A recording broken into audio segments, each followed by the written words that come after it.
हरू निम्न रहेका थिए, जसमा चाहिँ साल छ, अस्ना छ, जामुनहरू, चिलाउने, क्यामुना, भलायो इत्यादिहरू स्पेसिसहरू चाहिँ हामीले चाहिँ भेटाएका थियौँ भने जसमा चाहिँ हामीले चाहिँ स्याम्पलबाट गरिसकेपछि हामीले बाउन्ड्री सर्भे गरेका थियौँ। बाउन्ड्री सर्भेबाट हामीले चाहिँ 2% इन्टेन्सिटी राखेर गर्दाखेरि चाहिँ हाम्रो चाहिँ जम्मा चाहिँ हामी चाहिँ 17वटा प्लट आएको थियो। त्यो 17 प्लट गर्दाखेरि हामीले चाहिँ रुखसहित लिनु परेको गर्दाखेरि हामीले चाहिँ प्रत्येक नमुना प्लटको क्षेत्रफल चाहिँ हामीले चाहिँ 500 मिटर स्क्वायर भन्थ्यो, जसलाई हेक्टरमा निकाल्दाखेरि 0.5 हेक्टरमा काम गऱ्यौँ भने अब हामी त्यो अब कुन हामीले चाहिँ विभिन्न नमुना प्लटको प्रकारहरू छ, जसमध्ये हामीले चाहिँ वृत्तकारको अप्लाई गरेर हामीले चाहिँ त्यसमा चाहिँ डाटा सङ्कलन गऱ्यौँ भने अब हामीले चाहिँ तपाईँसँग गर्दाखेरि हामीले भेटेका चाहिँ हाम्रो चाहिँ पूर्ण उत्पादन सङ्ख्या भन्छ, जसलाई चाहिँ रिजिनेसन पनि भन्छ इङ्ग्लिसमा, जसले गर्दाखेरि हामीले चाहिँ भेटाएका छन् भने त्यो हामीले चाहिँ 17वटा प्लटमा गर्दाखेरि जम्मा चाहिँ बिरुवाको सङ्ख्या चाहिँ 7235 प्रति हेक्टर निकालेका थियौँ भने अर्को चाहिँ लात्रा चाहिँ 2424 प्रति हेक्टर निकालेका थियौँ। अब समग्र हामीले चाहिँ सिएफको गाइडलाइनहरू छ, हाम्रो चाहिँ कम्युनिटी सामुदायिक वनको सङ्घको अन्तर्गत गर्दाखेरि चाहिँ हामी चाहिँ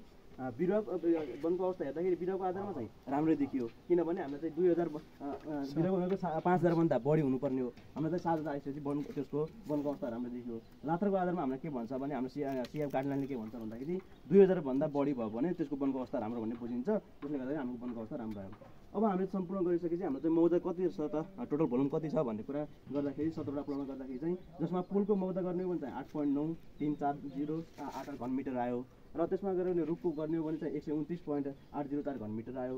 र रुख प्रति हेक्टर अब कति छ त हामीले त निकाल्यौँ, प्रति हामीले त टोटल मौजा कति छ, जम्मा मौजा कति छ भनेर निकाल्यौँ। निकालेपछि प्रति हेक्टरमा कति छ भन्दाखेरि चाहिँ हामीले चाहिँ रुखको मात्रै हेर्ने हो भने प्रति हेक्टर वृद्धि मौजा कति छ भने 152.7106 घनमिटर निकाल्यौँ।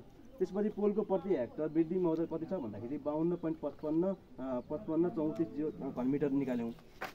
त्यसपछि जम्मा खण्डको प्रति हेक्टर वृद्धि मौजा गर्दाखेरि हामीले चाहिँ समग्र जोड्यौँ। अब अघि चाहिँ हामीले चाहिँ भिन्न भिन्न निकालेको हो, अब समग्रलाई हेर्दाखेरि हामीले चाहिँ 205.264 घनमिटर निकाल्यौँ। अब हामीले चाहिँ के हो भने हामीले चाहिँ हाम्रो चाहिँ दिगो वन व्यवस्थापनको गाइडलाइनको आधारमा चाहिँ हामीले चाहिँ हामीलाई अस्ति हाम्रो डिआरओ सर आइसकेपछि उहाँले चाहिँ भनेको कुराले चाहिँ यदि हाम्रो चाहिँ 200 घनमिटरभन्दा बढी छ भने हामीले चाहिँ 2% चाहिँ कटन प्रतिशत निर्धारण गर्नुपर्छ भनेर भन्नुभएको थियो। हामीले त्यही आधारमा हामीले चाहिँ दिगो वन व्यवस्थापनको गाइडलाइनको आधारमा हामीले काम गरेको हो।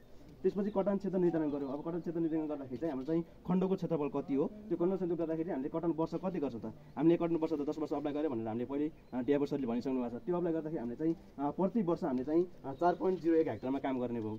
त्यो काम गरिसकेपछि अब वार्षिक सङ्कलन गर्ने परिमाणको क्षेत्रफल निकाल्दाखेरि अझ हामी जुन कटन क्षेत्र निकाल्यौँ, यो कटन क्षेत्र अनि 2% जग्गा भनेको चाहिँ यो जम्मा वृद्धि मौजाको 2% मात्र कटन गर्ने हो। त्यसलाई गुणनफल गर्दाखेरि जम्मा हामीले वार्षिक निकाल्न सक्ने परिमाण भनेको चाहिँ 16.46218 घनमिटर निकाल्न सक्ने भयो।